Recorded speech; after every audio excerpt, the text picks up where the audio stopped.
artículo 72, inciso 3 de la Constitución Nacional del Brasil de 1891 decreta de alguna forma definitivamente la libertad de culto. Pero antes pasaron muchas cosas. En 1824, el rey, o el emperador, mejor dicho, Pedro I, instala por primera vez a través de un decreto, el 143, donde indirectamente instala una persecución o discriminación sobre aquellos cultos que iban por afuera del cristianismo. Dicho esto, también en el mismo artículo, él hace, o mejor dicho, menciona en esa ley por primera vez que el culto cristiano católico romano era la religión oficial del imperio del reino de los Estados Unidos del Brasil. Entonces ahí comienza, no una cacería de brujas, pero sí algo muy parecido. Porque de alguna manera escondida u oculto se comienza a forzar a que incluso todos los cultos de toda persona habitante del Brasil, sea libre o esclavo, que no tuviera que ver con la religión oficial, el cristianismo, tenía que al menos no solamente estar regulado, sino estar en lo oculto, y sino también en lo que tenía que ver con la estética, tenía que ajustarse por decreto a el culto oficial cristiano, al culto oficial del rey. Luego en 1842, impulsado por aquel congreso que se autodenominó los 5, pero en realidad fue un congreso donde todos los dirigentes de los municipios de Río Grande do Sul, de los departamentos de Río Grande do Sul, se reunieron para armar un proyecto de ley y dar un poco más de oxígenos, al menos en esa república, entre comillas, recientemente declarada su libertad a través de la revolución farrofila o farrapa.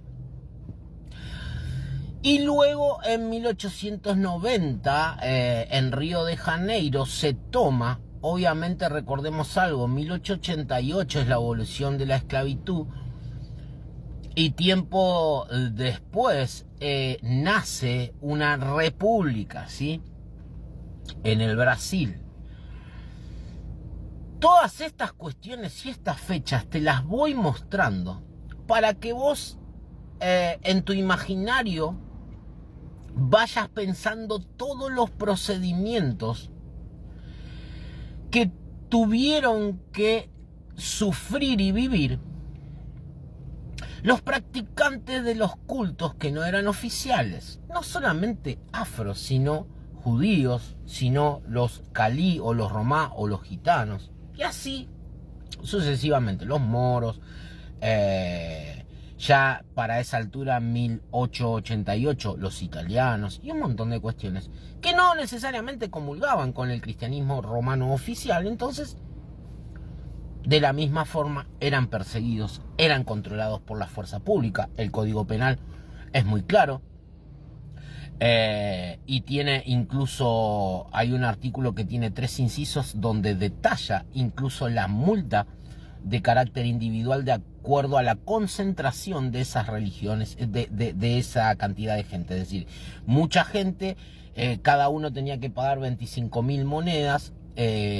poca gente 7.500, y menos 25 monedas cada individuo. Con el derecho, inciso B, inciso C, con el derecho de que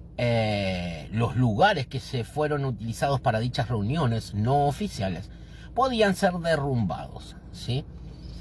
Obviamente eso en la Carta Magna, así que imagínate en la realidad lo que sucedió. A eso incluirle el exceso de fuerza pública, la corrupción y un montón de cuestiones más que no vienen al caso. Pero para que te des una idea, de los procesos que han vivido o que vivió, y ahora sí, puntualmente, los cultos de matrices afro, y que fueron moldeando de alguna forma el carácter de sus prácticas. En la ley estaba explícito que ningún feligrés podía confesar, siempre y cuando no sea de la religión oficial, podía confesar de forma pública su religión y su credo, mucho menos practicarla o dar indicios de prácticas de la puerta de su casa religiosa o de su lugar destinado para ello en la sociedad. Es decir, que el afro o quien comulgaba con algún tipo de culto afro, cualquiera sea el nombre, no podía socialmente demostrar su credo. Esto está en la Constitución Nacional, en la Carta Magna, totalmente explícito, y después obviamente diferentes procedimientos que si abordás la parte histórica lo vas a ver claramente. Ahora, cuando muchos dicen que nuestros ancestros cultuaban de forma de tabú o de forma secreta y no exponían las liturgias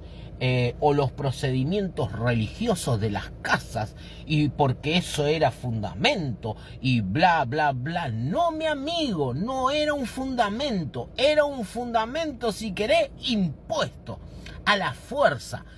basado en el brazo del imperio, y con una visión y una intención de intolerancia, persecución y discriminación abismal.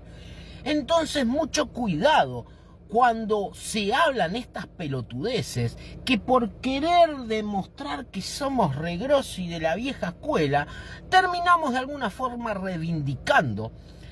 todos los crímenes y las aberraciones que han vivido los primeros afrorreligiosos en el país de origen, es decir, en el Brasil. Entonces, mucho cuidado con romantizar en el nombre de los fundamentos estas cuestiones de la no visibilización de nuestros cultos, de que todo sea tabú, de que todos de la puerta para adentro y de la puerta para afuera somos seres humanos normales, y porque eso está instalado a la fuerza, te vuelvo a repetir, incluso